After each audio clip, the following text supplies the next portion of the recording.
The ban took effect quickly. Within days, human trading posts on galactic stations went dark. Shopkeepers packed their goods into crates and loaded them onto whatever ship had room. Contracts that had taken years to build were canceled with a single message. Human mechanics, doctors, teachers, and engineers who had been living and working on alien worlds for decades received notices telling them to leave. Most of them went quietly. That was the thing about humans that the galaxy had never really understood. They did not make a scene. They just left. On the Tessari border worlds, a freighter captain named Rulo noticed the change within the first week. He ran a cargo route through a stretch of space that had been plagued by pirates for as long as anyone could remember. For the past 10 years, a pair of human patrol ships had been running escort duty along that route. They were just old ships, with decent sensors and crews that knew how to scare off raiders by being loud and stubborn. Nobody had asked them to do it. Nobody paid them. They just showed up every few cycles and flew alongside the cargo convoys until they cleared the danger zone. Now they were gone. Rulo made 3 runs without incident, and on the 4th, pirates hit his convoy and took everything. On a Pelennor science station in the mid-rim, the atmospheric processors started failing. The station's own technicians could not figure out the problem. They had been relying on a human maintenance crew for years. A small team of 4 engineers who came by every few months, fixed whatever needed fixing, and never charged more than the cost of parts. The station commander sent a request for a replacement crew through official channels. The response came back 8 weeks later and quoted a price that was more than the station's entire annual budget. On 3 human colony worlds near the border of Council space, medical imports stopped arriving. These were small worlds, too far from Earth to be self-sufficient, and too close to galactic space to have developed their own supply chains. Children needed vaccines. Hospitals needed equipment. The colony sent requests to Earth, but Earth was dealing with its own problems. The withdrawal was stretching every resource thin. Nobody on the council noticed any of this. Or if they did not care. But Delegate Tuara noticed. Tuara was Cathani, which meant she was careful, precise, and deeply suspicious of anything that seemed too simple. The vote to ban humanity had seemed too simple. 400 species agreeing on anything was unusual. 400 species agreeing that quickly was almost unheard of. It bothered her the way a crack in a wall bothers an engineer. It might be nothing. It might be the whole structure about to come down. She began pulling data, quietly, on her own time, using her access to the Council's archival systems. She searched for every recorded interaction between humans and other species over the past 50 years. Not the official diplomatic records, which were thin and mostly complaints. She searched the incident reports, the emergency logs, the shipping manifests, the small, boring documents that nobody ever read. What she found surprised her. Humans had been everywhere. Not in the way that powerful species were everywhere, with fleets and bases and flags. Humans had been in the cracks. They ran supply deliveries to colonies too small to appear on major trade routes. They repaired equipment on stations that could not afford professional service contracts. They responded to distress signals in regions that the major powers considered too remote or too dangerous to bother with. A human cargo ship had once towed a disabled Gorath transport across 3 systems to the nearest repair dock, free of charge. A human medical team had spent 2 years on a Fenari colony world treating a respiratory illness that no one else would touch because it was not profitable enough. None of this was mandated by any government. None of it was part of any treaty or trade agreement. Individual humans had simply seen problems and decided to fix them. Tayura compiled her findings into a report and presented it at a closed meeting with a handful of moderate delegates. One of them, a Tessari elder, said, "Charity does not make a species valuable to the Council. Another said the humans had probably been doing these things to build influence, and now that they were gone, someone else would fill the gaps. Tiura did not argue. She saved her report and went home, but she kept watching. Meanwhile, Starborn Valor dropped out of faster-than-light travel at the edge of an uncharted system near Vraxian space. The distress signal was stronger here, a repeating pulse in Cathani code that Danny Cole's translator rendered as a single looping phrase. "Anyone, please, we are dying." Katie Marsh ran a scan from the engine bay, and what came back on the screen made her stop breathing for a second. It was a Cathani colony ship, enormous, nearly 2 miles long, shaped like a curved sea pod, built to carry civilians across the long distances between stars. It was old, one of the great migration vessels from an earlier era, still in service because the Cathani did not waste things that still worked. It was also broken. The hull was breached in at least 12 places. The engine section was shattered. Debris floated around it in a slow, glittering cloud. Emergency lights blinked along its surface in patterns that meant critical failure. Danny stood on the bridge and stared at the image on the main screen. "How many people on a ship like that?" he asked. "Standard capacity is 10 to 12,000, Nora Bailey said from the medical station. "Mostly civilians, families." Greg Dunn was already pulling up tactical data. "No weapons fire in the area now, but the damage pattern looks like directed energy weapons. Someone hit them and left." "Who?" Danny asked. "Does it matter right now?" Katie's voice came through the intercom. "Their life support is failing. They have maybe 40 hours before the air goes bad in the intact sections." Danny did not hesitate. "Take us in. Nora, prep the medical bay. Greg, I need you on damage assessment the second we are close enough to dock. Katie, start figuring out what we can give them from our own systems." "Danny," Katie said carefully, "we are one ship. We do not have the resources to fix something that size. We barely have enough power to keep our own lights on." "I know. We are going to do what we can and call for help." "Call who? We are banned. Nobody out here is going to answer a human distress call." Danny sat down in his chair and opened a communication channel. Not the Galactic Network, which they were locked out of. He used an old frequency, a human emergency channel that predated their entry into galactic space. It was simple, low power, and technically not covered by the ban, because nobody on the council had thought to include it. "This is Captain Danny Cole of Starborn Valor, broadcasting on Emergency Frequency 7.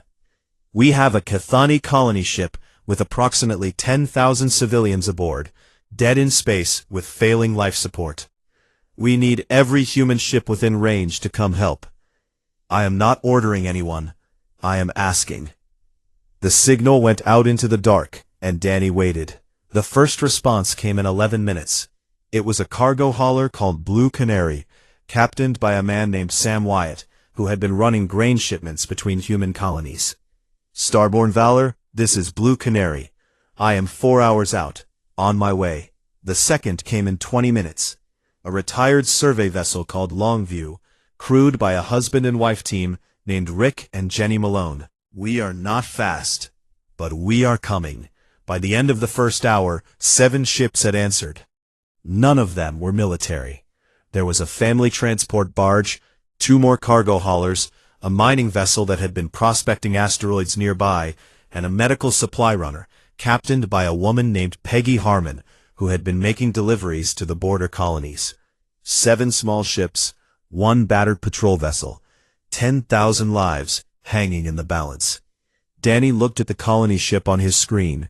It was enormous and broken, and full of people he had never met, people whose government had voted to throw his species out of the galaxy. And it did not matter. It did not matter even a little bit. "All right," he said to his crew. "Let us get to work." The rescue began. Danny docked Starborn Valor against one of the intact airlocks and sent Greg and Nora across with emergency supplies. What they found inside was bad. The corridors were dark, except for the flashing emergency lights. Smoke hung in the air from electrical fires. Chthoni civilians huddled in groups, their thin bodies wrapped in thermal blankets, their compound eyes wide with fear. Nora Bailey moved through the injured with a calm that surprised even herself. She had treated humans her whole career. Chthoni biology was different in almost every way, but pain was the same in every species. Fear was the same. She looked at a Chthoni mother holding a child with a broken limb, and she did not see an alien. She saw a mother holding a hurt child. She got to work. Katie Marsh and her engineering team linked up with the colony ship's surviving technicians. Communication was difficult. Katie did not speak Chthoni, and the translators were glitching because the colony ship's systems were failing. She solved the problem by drawing diagrams on the wall with a grease marker and pointing at things until the Chthoni engineers understood what she needed. It was going to be a long 11 days, but they had already started, and humans were not very good at stopping once they started. 11 days. That is how long it took. 11 days of no sleep, no rest, and no guarantee that any of it would work. Katie Marsh and the Chthoni engineers rebuilt the colony ship's engines using parts pulled from 2 of the human cargo haulers. Sam Wyatt, the captain of Blue Canary, watched his ship get taken apart piece by piece and said nothing except, "Take what you need." When a Chthoni officer tried to apologize, Sam waved him off and went to help carry components. Greg Dunn organized security. There were no weapons to speak of, just Starbound Valor's old point defense guns and a lot of empty space that anything hostile could come through at any moment. Greg handled it the only way he knew how. He broadcast warnings on every open channel, claiming a military escort was inbound. It was a lie. No escort was coming. But Greg's voice was deep and steady and very convincing, and pirates tended to avoid situations they were not sure about. Nora Bailey did not stop working for the entire 11 days. She set up a field hospital in one of the colony ship's cargo bays, using supplies from the medical runner and whatever she could find on the ship itself. She performed surgeries she had never done before on bodies she did not fully understand, guided by Chthoni medics who were too exhausted and too grateful to be afraid of her anymore. She lost patience. She saved more than she lost. She did not keep count because counting would have meant stopping, and she could not stop. On the 8th day, a Vraxian patrol fleet passed through the system. 3 warships, each one bigger than all the human vessels combined. They scanned the area. They detected the colony ship and the cluster of small human ships around it. They saw the emergency lights and the distress signal and the debris field. They filed a report, noting the presence of banned species in a restricted zone. Then they moved on. Greg Dunn stood on the bridge of Starbound Valor and watched the Vraxian ships disappear from the scanner. His hands were shaking, but not from fear. He looked at Danny and said, "They saw us. They saw 10,000 people dying, and they just left." Danny did not answer. There was nothing to say that would make it better. On the 9th day, Nora Bailey found the child, a young Chthoni girl, barely more than a hatchling, trapped in a collapsed section of the lower decks. The girl had been there for 6 days, surviving on a pocket of air and a broken water line that dripped just enough to keep her alive. Nora spent 4 hours cutting through wreckage to reach her. When she finally pulled the child free, the girl's mother was waiting in the corridor. She had not moved from that spot in 6 days. The mother reached out and touched Nora's face with hands that trembled so badly they could barely stay still. The universal translator picked up what she said and rendered it in a flat, mechanical voice that somehow still carried all the weight of what it meant. "Thank you. Thank you. Thank you." Nora held the child carefully and handed her to her mother, and then she walked around a corner and cried for 5 minutes. Then she washed her face and went back to work. On the 11th day, the engines fired. Katie Marsh, covered in coolant and someone else's blood, stood in the colony ship's engine room and watched the power readings climb. The Cathani engineers around her made a sound she had never heard before. It was soft and high, like wind through grass, and she realized after a moment that they were singing. The colony ship moved, slowly, painfully, limping like a wounded animal. But it moved. The human vessels formed up around it. What was left of them? 2 of the cargo haulers were stripped to their frames. Sam Wyatt's Blue Canary was running on backup power only. Peggy Harmon's medical runner had given up its engine core to keep the colony ship's life support running. When the Cathani captain asked Peggy why she had sacrificed her ship, her answer was captured clearly by the colony ship's recording systems. "You have 10,000 people on this ship. I have insurance. Rip it out." They reached the nearest neutral station 3 days later. The station master, a Tasari who had not heard about the rescue, was confused by the sight of a massive Cathani colony ship being escorted by a handful of battered human vessels. He let them dock because the colony ship was in critical condition, and because the human ships were too small to be a threat to anything.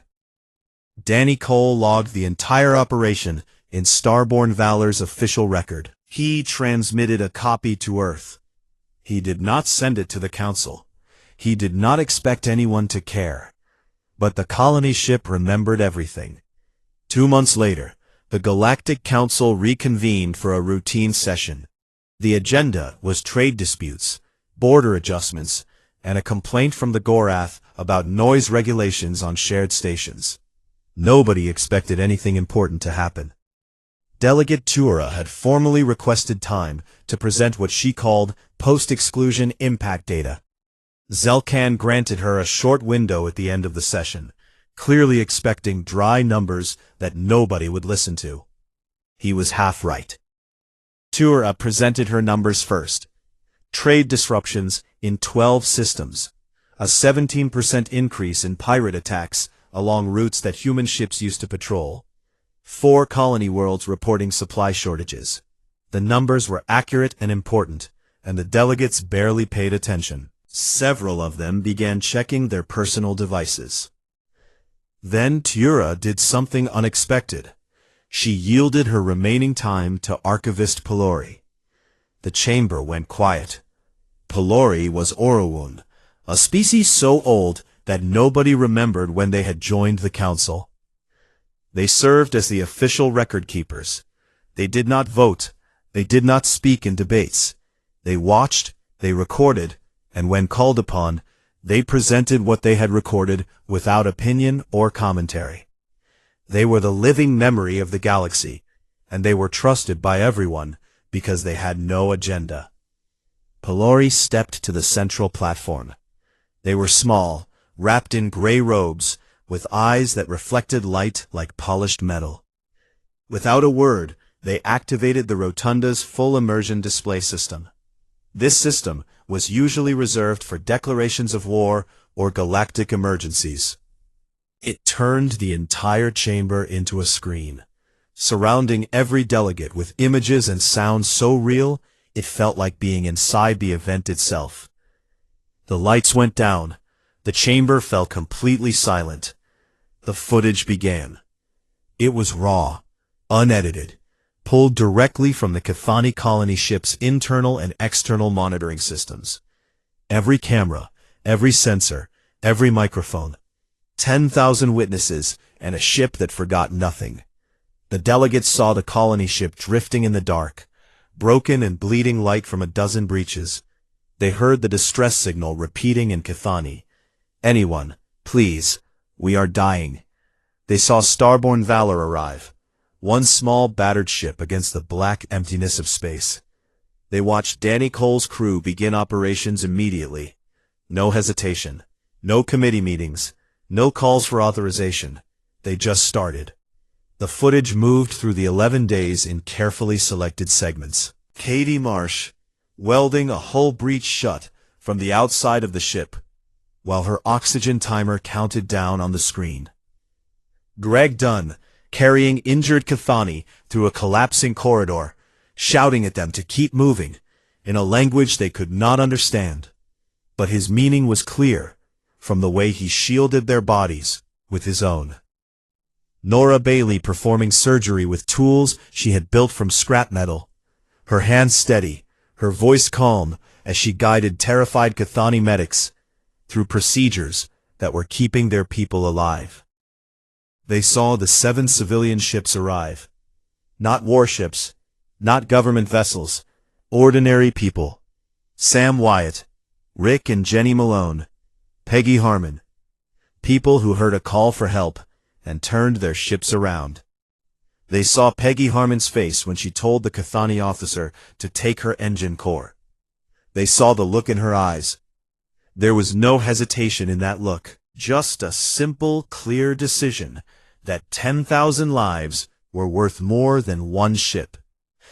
They saw the Vraxian patrol fleet pass through the system, scanning, detecting, filing a report, leaving. The chamber was very still now. No one was checking their devices. Then Pelori played the final segment, the colony ship limping into the neutral station, surrounded by its tiny escort of human vessels. The Cathani captain opening a channel to Danny Cole and asking why. Why did you come? Why did any of you come? You are banned. You owe us nothing. You could be punished for being here. Danny's voice filled the Grand Rotunda, tired and plain and completely honest. Because you were calling for help, and we were close enough to hear it. That is the only reason anyone ever needs.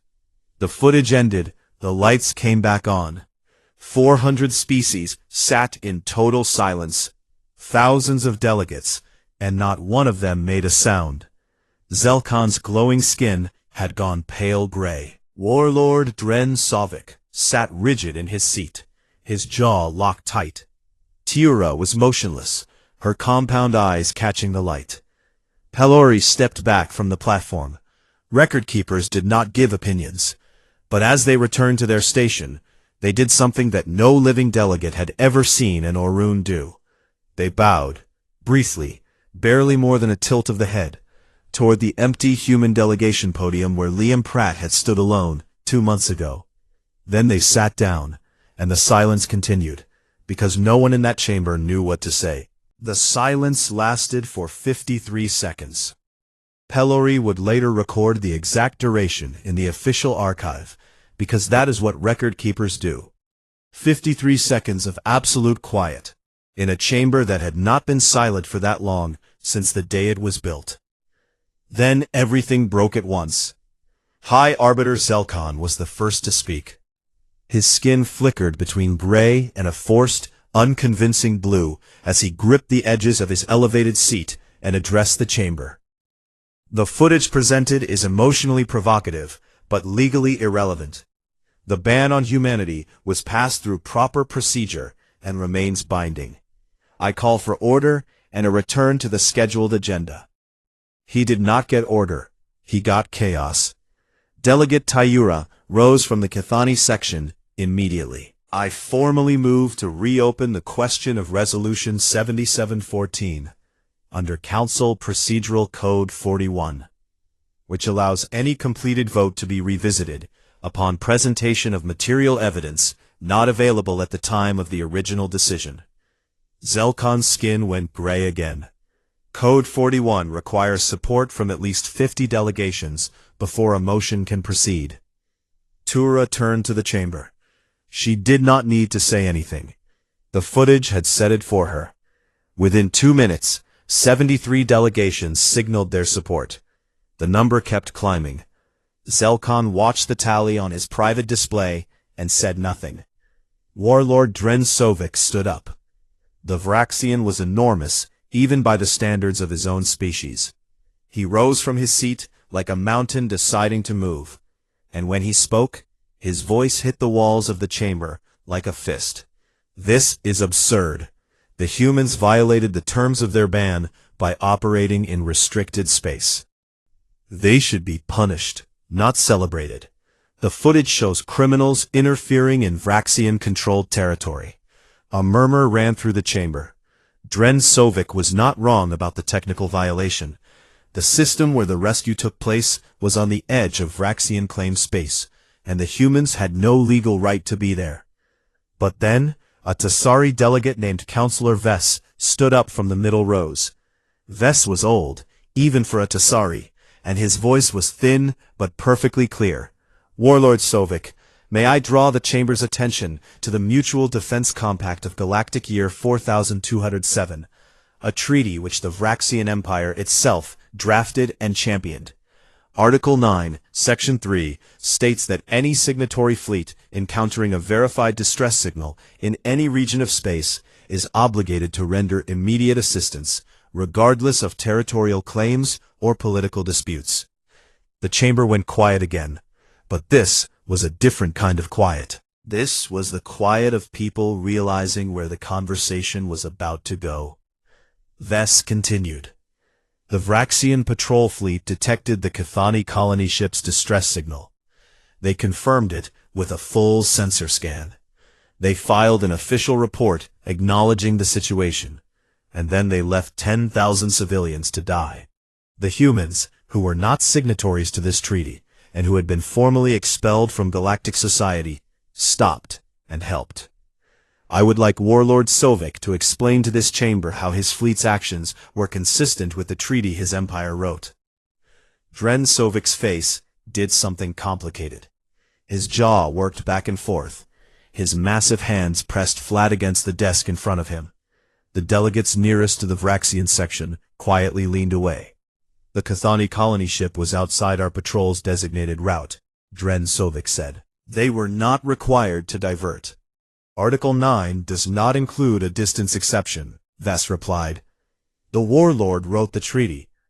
Perhaps he should read it.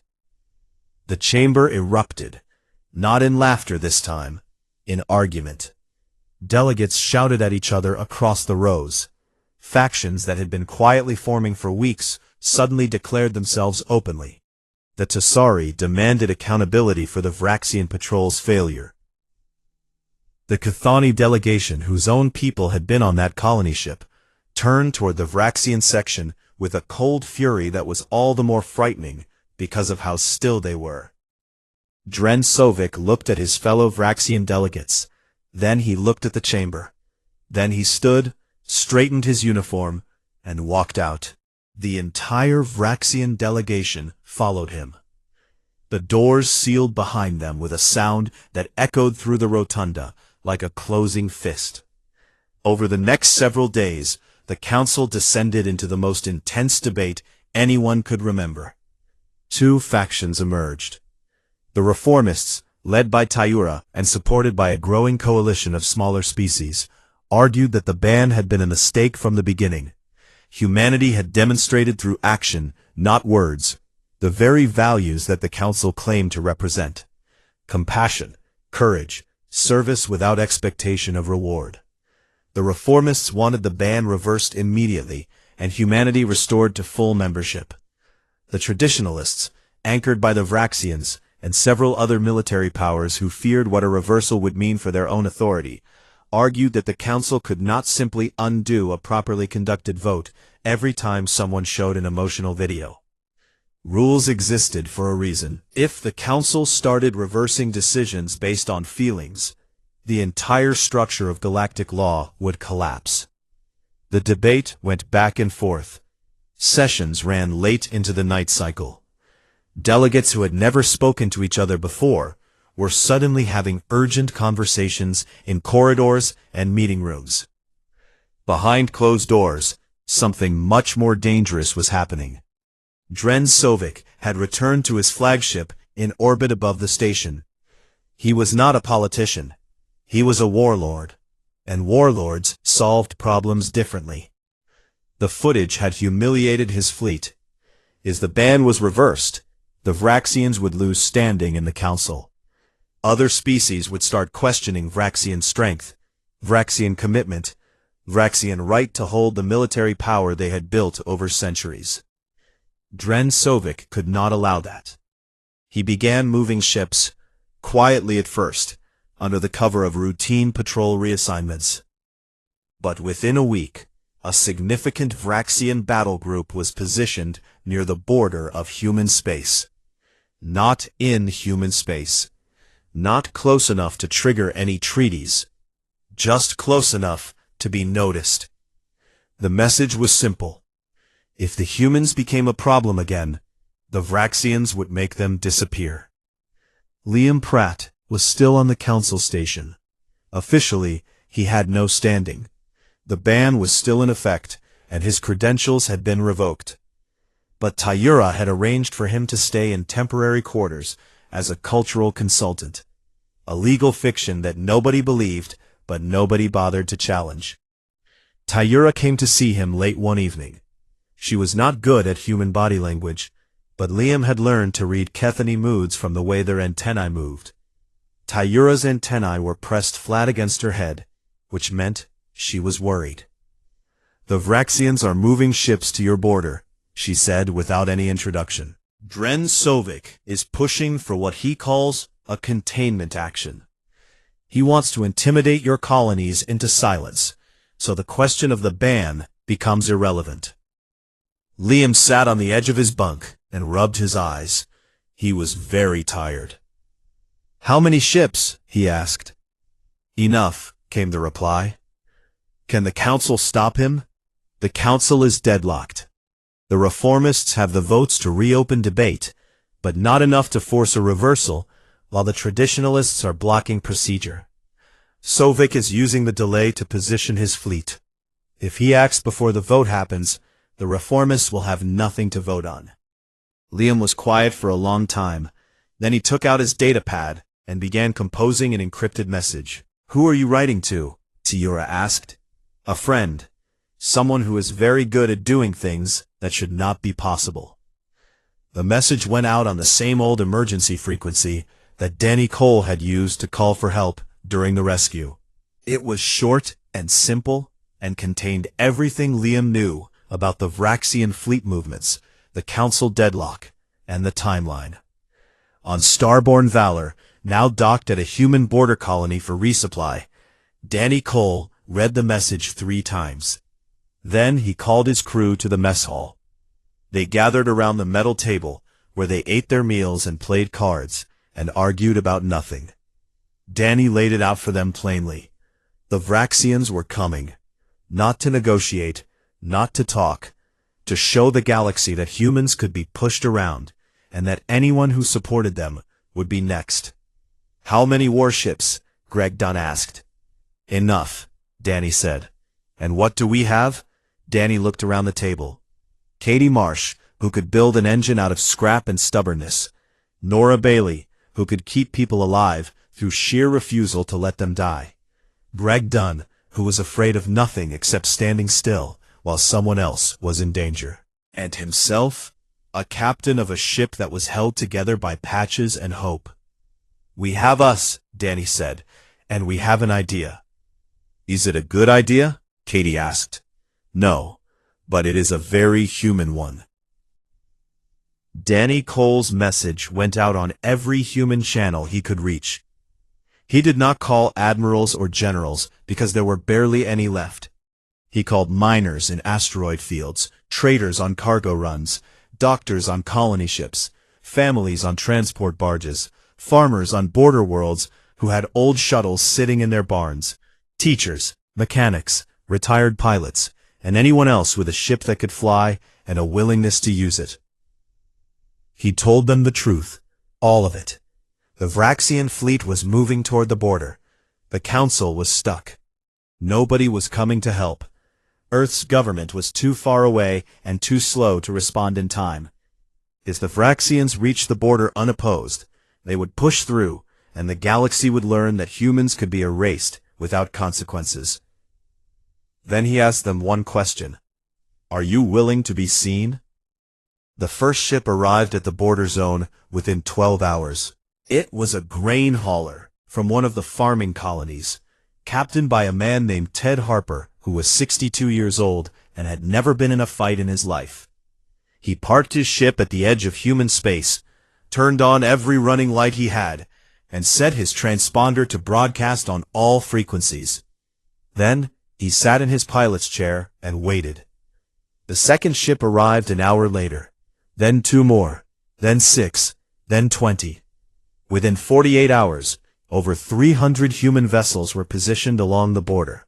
They came from everywhere: cargo ships with empty holds, personal transports that were barely bigger than a shuttle, medical frigates running low on supplies, mining vessels with ore dust still caked on their hulls, a converted luxury liner, now a traveling home, run by a retired couple named Bill and Donna Price, who had been touring the galaxy when the ban hit.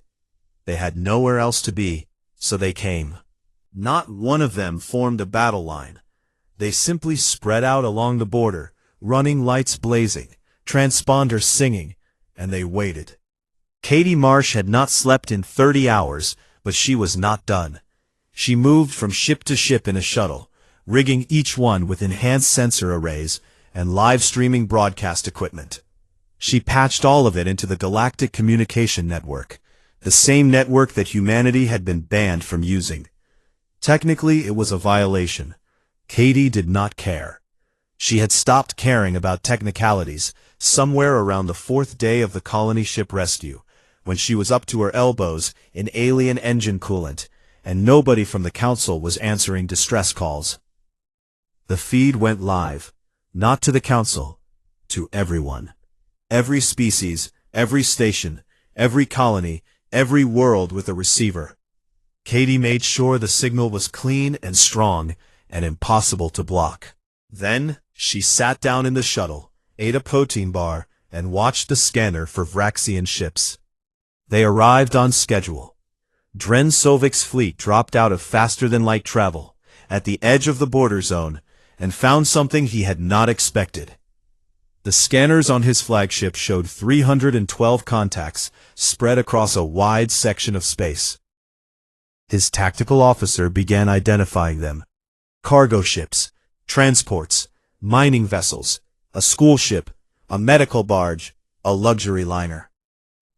"These are civilians," his tactical officer said, confused. "I can see that," Dren Sovik replied. He looked at the display for a long time. Any single one of his destroyers could cut through the entire formation in minutes. The humans had no shields worth mentioning, no weapons worth detecting. They were not even in a proper formation. They were just floating there, lights on, broadcasting their positions to the entire galaxy. And that was the problem.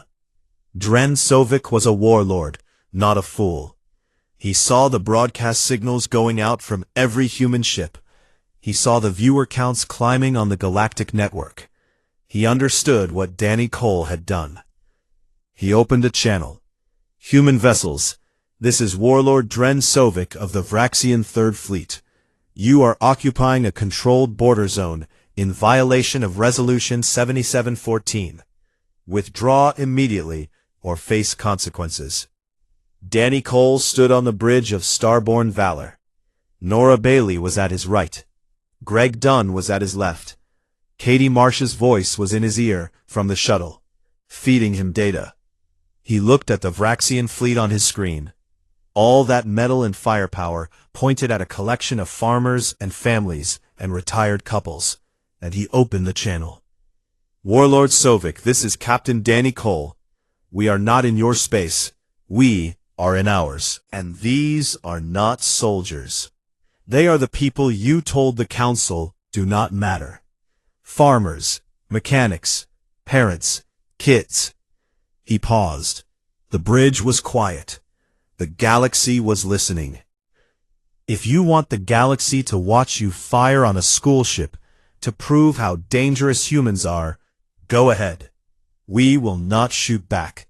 We do not need to, because every species out there is seeing the same thing right now. They are seeing what we do when we are afraid, and what you do when you are angry. And those are two very different things."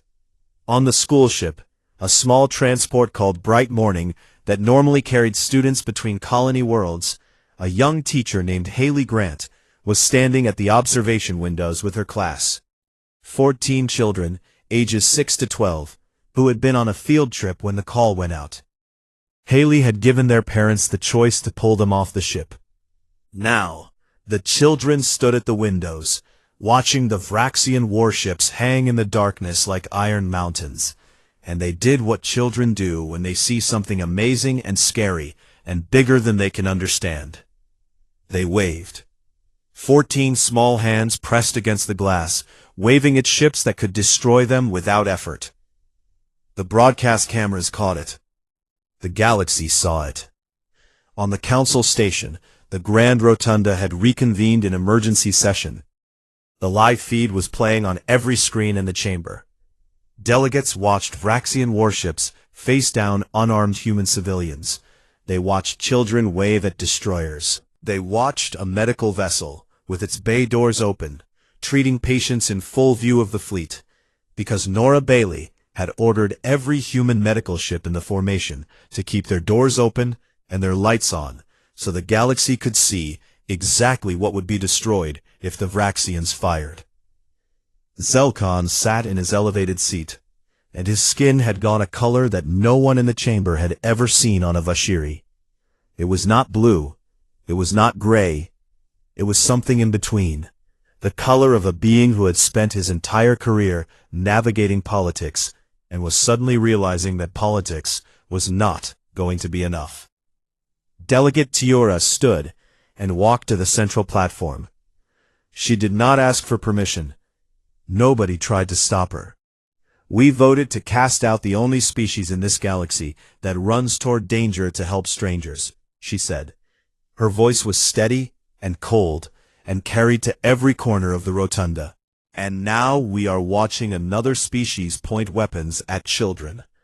I do not need a vote to know which of these should be sitting in this chamber and which should not. The Cathani delegation rose, all of them, every delegate from every Cathani world, standing in unison with a stillness that spoke louder than any shout. The Tessari rose next, then the Pelennor, then a cascade of smaller species, delegations who had never had the courage or the reason to stand against the major powers, rising from their seats, one after another, until the sound of movement filled the chamber like a wave. Over 200 species standing. On his flagship, Dren Sovic watched the council feed on a side screen. He saw the delegations rising. He saw the numbers. He understood what was happening with the precise clarity of a military mind processing a battlefield. If he fired on the human ships, the footage would become the most watched recording in galactic history. The Vraxians would face condemnation from a coalition larger than any that had formed in centuries. Sanctions, embargoes, possibly military response from species that had never coordinated before, but were now standing together for the first time. If he withdrew, he lost face. His career might survive. His fleet would remain intact, but the Vraxians would never again be able to claim that strength alone determined worth. There was no third option, not this time. He opened the channel to Danny Cole one more time. The connection crackled. The galaxy listened. "You have made your point, human," Dren Sovic said. The words came through his teeth like something being pulled out by force. His fleet turned. Every ship, every destroyer, every gunship. They turned away from the border and accelerated into the dark, and within minutes they were gone. In the Grand Rotunda, the chamber erupted. Zelkon, reading the situation with the survival instincts of a career politician, called for an immediate vote to overturn Resolution 7714 and restore humanity to full galactic membership. The vote was not close. 401 in favor, 3 against. The Vraxians abstained. The doors of the rotunda opened, and Liam Pratt walked in. He was wearing the same gray suit. He looked like he had not slept in days, which was true. He walked to the human delegation podium, and this time, the seats behind him were not empty. A live holographic feed filled the space behind him, showing Danny Cole on the bridge of Starborn Valor. Katie Marsh in her shuttle, Nora Bailey on the medical barge, Greg Dunn at his station, Peggy Harmon on what was left of her ship, Haley Grant with her students, Bill and Donna Price on their old luxury liner, Ted Harper in his grain hauler, Sam Wyatt, Rick, and Jenny Malone. Hundreds of faces on hundreds of ships. Ordinary people who had flown to the edge of everything they knew and stood there, without weapons, without armor, with nothing but each other. Zelkon addressed Liam directly. His skin had returned to a subdued, honest blue. Ambassador Pratt, on behalf of the Galactic Council, I extend a formal invitation for humanity to return. Not as a minor species on probation, but as a full member, with all rights and recognition that entails. Liam looked at the chamber. He looked at the feed behind him, at all those faces. He took a breath. We accept. But I want to be clear about something. We are not coming back because you finally recognized our value. We are coming back because there are people out here who need help, and we were never really going to stop. The ban did not change who we are. Nothing will. The chamber was quiet. Not the silence of shock or shame or embarrassment. Something different. Something that might, if it was given enough time and enough room to grow, become respect. Archivist Pelori activated the official record from their station and entered a single notation into the Galactic Archive. It read, "On this day, the Galactic Council voted to restore humanity to full membership. Let the record reflect that they were, by the evidence presented, never unworthy of it." On bright morning, Haley Grant's students were still at the windows. The Vraxian ships were gone. The stars were back, bright and clean and endless. The children pressed their hands against the glass and waved at the galaxy. And this time, slowly and from every direction, the galaxy began to wave back. The Grand Rotunda floated at the center of known space like a silver eye, watching everything and judging everything. It was the largest structure ever built by any species. Over 400 delegations had seats inside it, arranged in rising circles around a central platform where speakers could stand and be seen by every eye in the room. Today, every seat was full. The air hummed with voices in 100 different languages, all of them talking about the same thing. Humans. Liam Pratt stood behind the human delegation podium on the lowest level of the chamber. He was a tall man with tired eyes and a gray suit that had seen better days. The seats behind him, where a full diplomatic team should have been sitting, were completely empty. Earth's government had cut the budget for the Galactic Embassy 3 years ago. They said nobody out here cared what humans thought anyway, so why spend the money? Liam had argued against the cuts. Now he stood alone, in front of 400 species, and tried to keep his face calm. High Arbiter Zelkon rose from his elevated seat at the top of the chamber. He was Vashiri, tall and thin, with skin that glowed a soft blue when he was pleased with himself. Right now he was glowing very brightly. He pressed his long fingers together and looked down at the assembly with the expression of someone about to do something he had been looking forward to for a long time. "Delegates of the Galactic Council," Zelkon said, his voice filling the chamber through the translation systems. "We are here today to vote on Resolution 7714, the formal expulsion and galactic ban of the species known as humans, originating from the planet called Earth." A ripple of noise passed through the chamber. Some of it was laughter. Zelkon continued. He laid out the case against humanity with the smooth confidence of someone who already knew the outcome. Humans were young. They had been in space for fewer than 300 years. Their fleet was small. Their territory was a handful of worlds on the outer edge of the map, places nobody important wanted. They had no significant military power. They had no significant economic power. They were, in the grand scheme of galactic civilization, barely worth noticing.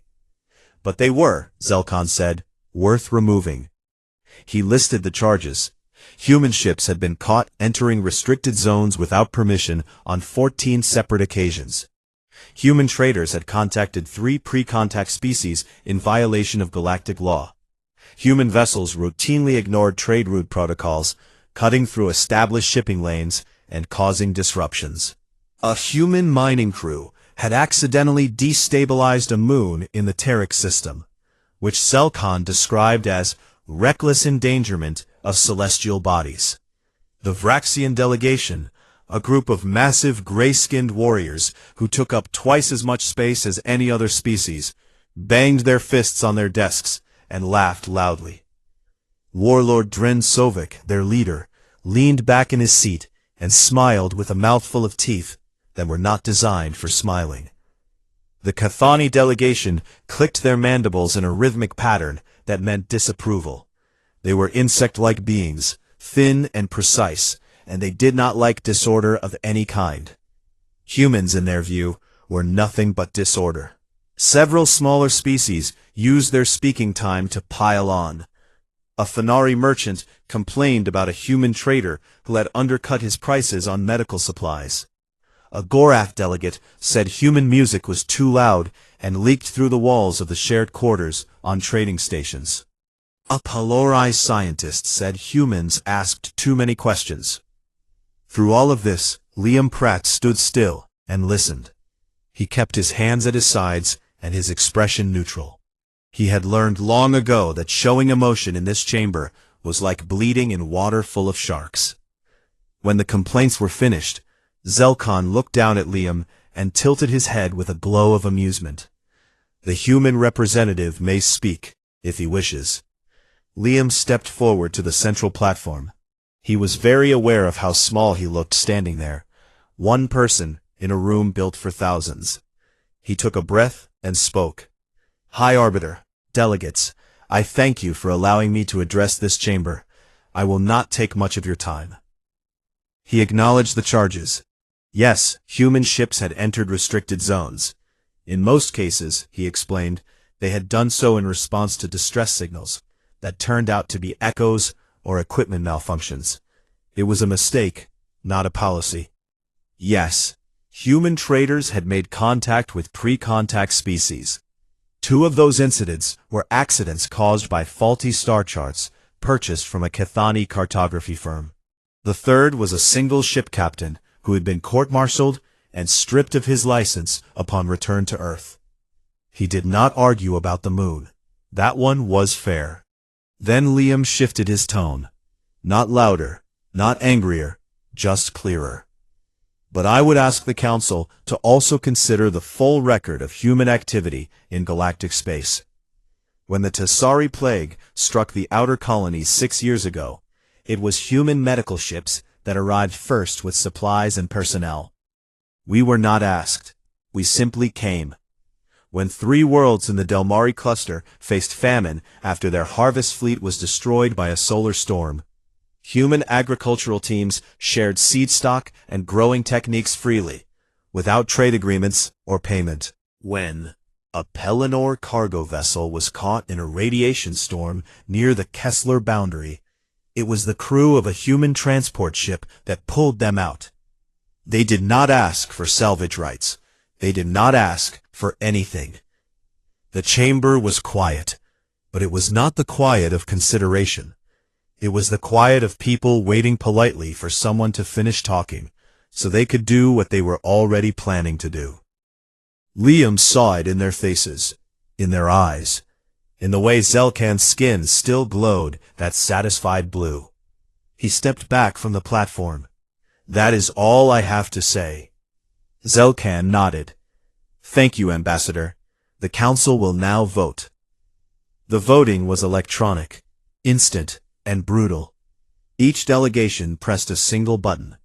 The results appeared on the central display within seconds. In favor of expulsion, 387. Against, 12. Abstaining, 1. The chamber erupted with noise. Self-congratulatory chatter filled the air like static. Delegates turned to each other and nodded, and shook hands, and clicked mandibles, and made whatever sounds their species made when they were pleased with themselves.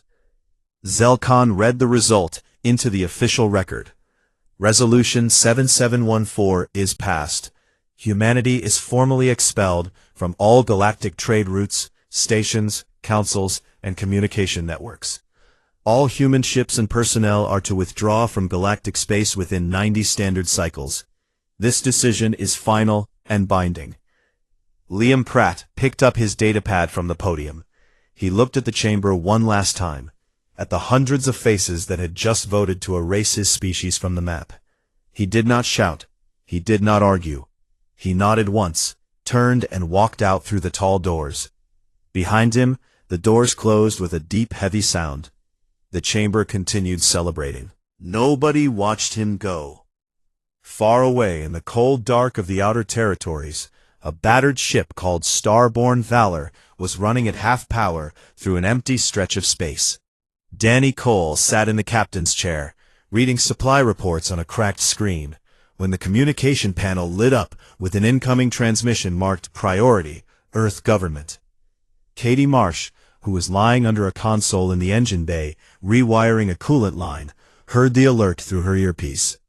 She pulled herself out, wiped grease from her hands, and walked to the nearest terminal.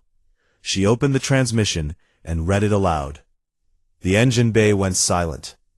Greg Dunn, who had been lifting a replacement part onto a shelf, set it down slowly. Nora Bailey, who was sorting medical supplies in the corner, stopped moving. Banned, Greg said. The words sat in the air like a stone. Danny's voice came through the ship intercom, calm and steady. We have a distress signal from an uncharted system near Vraxian space. Someone out there needs help. Greg looked at Nora. Nora looked at Katie. Katie shrugged and went back to her coolant line. Banned or not, they had work to do.